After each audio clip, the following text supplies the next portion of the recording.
Dear students, a very warm welcome to all of you in my today's lecture of marketing management. In today's lecture, we will discuss upon the topic steps in pricing. यानी कि आज के lecture में हम discuss करेंगे कि किसी भी फर्म को अपने प्रोडक्ट के प्राइस को डिसाइड करते समय किन किन स्टेप्स को फोकस किया जाना चाहिए.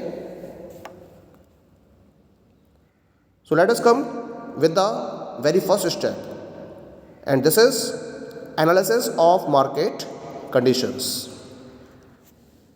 Pricing starts with an analysis of market conditions, the most important aspect of which is understanding the relationship between price and demand. In some of the cases, it is elastic, while in others, it may be inelastic. This always has an effect on price patterns. यानी कि pricing start ही होती है market conditions की analysis के साथ साथ. सबसे important aspect क्या रहता है मार्केट एनालिसिस का? प्राइस और डिमांड के बीच के रिलेशन को स्टडी करना, उसको समझना, ये पता करना कि आपके प्रोडक्ट के प्राइस और डिमांड के बीच में किस तरीके का रिलेशन है. क्योंकि कुछ केसेस में आपके प्रोडक्ट की डिमांड इलास्टिक हो सकती है और कुछ केसेस में ये इनइलास्टिक भी हो सकती है. तो ये डिपेंड करेगा कि आपके प्रोडक्ट के प्राइस ज़्यादा होंगे या कम होंगे. इनइलास्टिक के केस में तो आप प्रोडक्ट के प्राइस ज़्यादा रख सकते हैं, लेकिन इनइलास्टिक के केस में आपको प्रोडक्ट को कम प्राइस पर ही सेल करना होगा. यानी कि प्राइस पैटर्न पर इनका एक प्रॉपर इफेक्ट पड़ता ही पड़ता है. इसलिए हमें कुछ पर्टिकुलर फैक्टर्स को एनालाइज करना ज़रूरी है जब हम मार्केट की एनालिसिस की बात करते हैं. पहला है इसके अंदर identify the target customer segment and draw up there profile. सबसे पहले तो आप अपने टारगेट कस्टमर सेगमेंट को आइडेंटिफाई करिए कि किस कस्टमर को आप अपने प्रोडक्ट सेल करना चाहते हैं, और फिर ये देखिए कि उनका प्रोफाइल क्या है. उसके बाद आपको क्या करना है? You have to decide the market position and price image that the firm desire for the brand. आपको अपनी मार्केट पोजीशनिंग को डिसाइड करना है और उसके साथ साथ अपनी प्राइस इमेज को डिसाइड करना है जो आप अपने ब्रांड के लिए रखना चाहते हो. आपकी डिज़ायर है अपनी ब्रांड के लिए, उस पर्टिकुलर मार्केट पोजीशन और प्राइस इमेज को डिसाइड किया जाता है इस पर्टिकुलर स्टेप में. Next one is determine the extent of price elasticity of demand of the product and the extent of price sensitivity of target customer group. अब इसके बाद आपको ये देखना है कि जो आपका प्रोडक्ट है उसकी प्राइस इलास्टिसिटी ऑफ डिमांड की डिग्री कितनी है, और उसके साथ साथ जो आपके टारगेट कस्टमर ग्रुप है उनकी प्राइस सेंसिटिविटी की डिग्री कितनी है. इसको आपको प्रॉपर्ली डिटरमाइन करना है. मार्केट एनालिसिस के बाद now we come to the step number 2, and step number 2 is identification of constraints. Pricing should not happen in a vacuum. Numerous constraints limit the prices that the firm can set. Some of these constraints are, क्या क्या है वो constraints जिनको ध्यान में रखते हुए firm को अपने प्रोडक्ट के प्राइस को डिसाइड करना चाहिए, क्योंकि constraints प्राइस की लिमिट को सेट करते हैं. इसी वजह से इन constraints को प्रॉपरली फोकस करना जरूरी है. The very first constraint is production cost that set lower limits for price. आपके प्रोडक्ट को प्रोड्यूस करने में कितनी कॉस्ट इनकर हुई, इसको आपको कंसीडर करना जरूरी है, क्योंकि इसके बेसिस पर आप अपने प्रोडक्ट के प्राइस की लोअर लिमिट्स को सेट करोगे. कि लोअर लिमिट्स क्या होंगी आपके प्राइस की, आपके प्रोडक्ट के प्राइस की, ये आपकी प्रोडक्शन कॉस्ट डिसाइड करेगी. Next one is the life cycle stage of the product. आपका प्रोडक्ट अपनी लाइफ साइकिल में किस स्टेज में लाई कर रहा है? इंट्रोडक्शन स्टेज में है, ग्रोथ स्टेज में है, मैच्योरिटी स्टेज में है, या डिक्लाइन स्टेज में है. तीसरा कंस्ट्रेंट है इसके अंदर कस्टमर्स परसेप्शन. आपके प्रोडक्ट के रिगार्डिंग कस्टमर्स का परसेप्शन क्या है, किस तरीके से कस्टमर आपके प्रोडक्ट के बारे में अपने व्यूज़ प्रोवाइड कर रहा है, क्या थिंकिंग है उसकी आपके प्रोडक्ट के बारे में, ये भी आपको ध्यान में रखना होता है, क्योंकि ये आपके प्रोडक्ट के प्राइस की लिमिट सेट करेगा. Next one is the competitors price that set upper limit on price. आपके जो कॉम्पिटिटर हैं उसी सेम इंडस्ट्री के अंदर, वो किस प्राइस पर आप अपने प्रोडक्ट को सेट कर रहे हैं, क्योंकि उनसे ज़्यादा प्राइस पर आप अपने प्रोडक्ट को सेट नहीं कर सकते, इसी वजह से वो आपके प्रोडक्ट के प्राइस की अपर लिमिट को सेट करते हैं। Next one is the other environmental factors. और भी बहुत सारे एनवायरमेंटल फैक्टर्स हैं, उनको ध्यान में रखते हुए भी आपको अपने प्रोडक्ट के प्राइस को डिसाइड करना होता है। तो ये 5 कंस्ट्रेंट्स हैं जिनको ध्यान में रखना होता है, ठीक है, और इसके अकॉर्डिंग आप अपनी प्राइसिंग पर वर्कआउट करते हो। तो ये तो बात हो गई स्टेप नंबर 2 की। Now we come to the step number 3, and step number 3 is the establishment of objectives. एक बार आपने कंस्ट्रेंट्स को आइडेंटिफाई कर लिया, अब आप अपने ऑब्जेक्टिव्स को एस्टेब्लिश करोगे कि आप प्राइसिंग के बेसिस पर किन पर्टिकुलर ऑब्जेक्टिव्स को अचीव करना चाहते हो। क्योंकि जो आपने ऑब्जेक्टिव्स डिफाइन कर रखे हैं, प्राइसिंग उसी के बेसिस पर गाइडेड होनी चाहिए। फर्म के जो प्राइसिंग ऑब्जेक्टिव्स हैं, it should be linked with its business strategy and it's overall corporate goals.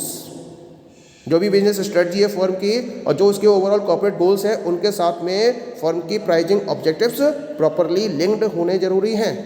क्या क्या ये ऑब्जेक्टिव्स हो सकते हैं, तो कुछ पर्टिकुलर ऑब्जेक्टिव्स के एग्जाम्पल हम यहाँ डिस्कस कर लेते हैं। जैसे कि generating a specific level of profit. आपने एक पर्टिकुलर लेवल ऑफ प्रॉफिट को डिफाइन कर रखा है, एक स्पेसिफिक लेवल ऑफ प्रॉफिट को डिफाइन कर रखा है, उसको जनरेट करने के पॉइंट ऑफ व्यू से आप प्राइस को डिसाइड कर रहे हो। या फिर selling a certain number of products, आप सर्टेन क्वांटिटी ऑफ प्रोडक्ट्स को सेल करना चाहते हो, इसी वजह से आप प्रोडक्ट के प्राइस को डिसाइड करना चाहते हो। या फिर capturing some share of the market, आप मार्केट का एक प्रॉपर शेयर कैप्चर करना चाह रहे हो। Next one is the keeping competition out, आप कंपटीशन को आउट करना चाहते हो या कंपटीशन को बाहर करना चाहते हो और अपने आप को सेव करना चाहते हो, इसके अकॉर्डिंग आप प्राइस डिसाइड करना चाह रहे हो। ये सब ऑब्जेक्टिव्स रहते हैं। Now we come to the next step, this is the analysis of profit potential. अब आपको प्रॉफिट पोटेंशियल को एनालाइज करना है, ठीक है। तो प्रॉफिट पोटेंशियल किस तरह से एनालाइज होगा, इसके लिए आपको वर्कआउट करना होता है cost of production and marketing of the product पर and the price of the product that the customer must spend to acquire that product.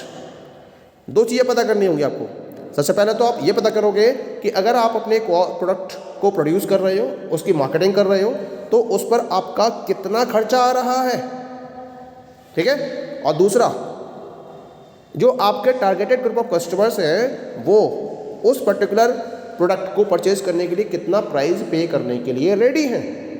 तो प्राइस के बेसिस पर कितनी नंबर ऑफ यूनिट सेल होंगी, आपको रेवेन्यू पता चल जाएगा। और कॉस्ट निकाल ही ली है आपने ना। अब होता क्या है, इस रेवेन्यू या प्राइस और कॉस्ट का जो डिफरेंस होगा वो आपको प्रॉफिट बता देगा। This will be the producers profit. और इस तरह से आप प्रॉफिट को डिटरमाइन कर लोगे कि एक पर्टिकुलर प्राइस को अगर सेट किया जाता है तो उससे फर्म को कितना प्रॉफिट हो सकता है। इसको हम प्रॉपरली एनालाइज कर सकते हैं, ठीक है।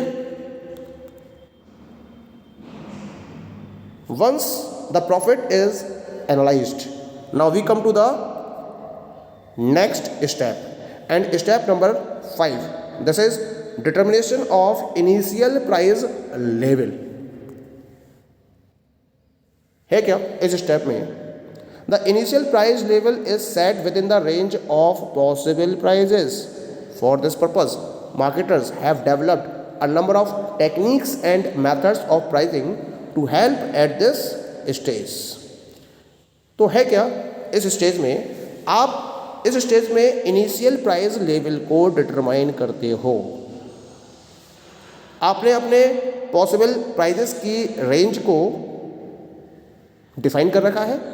उन पॉसिबल प्राइजेस की रेंज में से आप एक प्राइस को इनिशियल प्राइस लेवल के तौर पर सेट करोगे।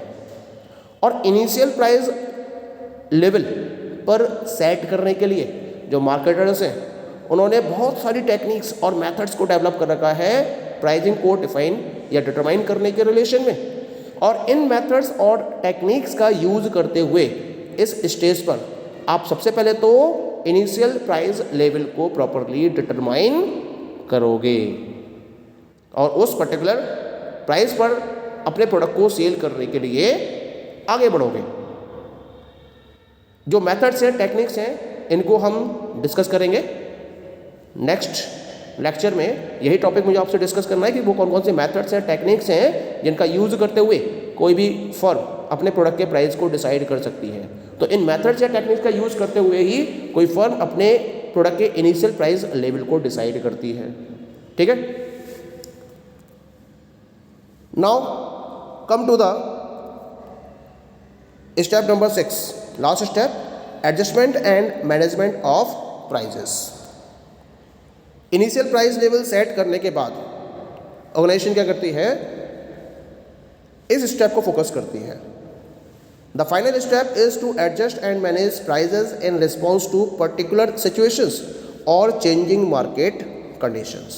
ये फाइनल स्टेप रहता है और इस फाइनल स्टेप में जो फर्म है जब उसको प्रोडक्ट सेल करना है तो इनिशियल प्राइस लेवल तो उसने स्टेप नंबर 5 में डिसाइड कर लिया था और उस प्राइस पर वो अपने प्रोडक्ट को सेल कर रही है अब।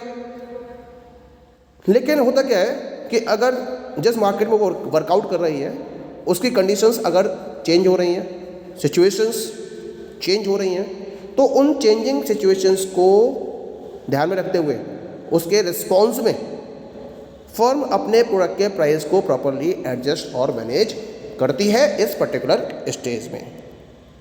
और ऐसा उसे करना भी पड़ेगा क्योंकि मार्केट में कंपटीशन हाई लेवल पर है, बहुत सारे एनवायरमेंटल फैक्टर्स हैं जो वर्कआउट कर रहे हैं।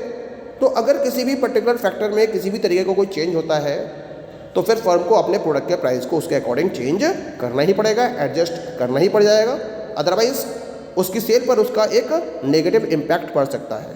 तो अगर ऐसी भी कोई सिचुएशन चेंज होती है तो उसके अकॉर्डिंग जो फर्म है वो अपने पर्टिकुलर प्रोडक्ट के प्राइस को प्रॉपर्ली एडजस्ट करेगी और मैनेज करेगी इस पर्टिकुलर स्टेज में। Okay, so these all are the different steps which must be taken into consideration while deciding the price of the product. Okay,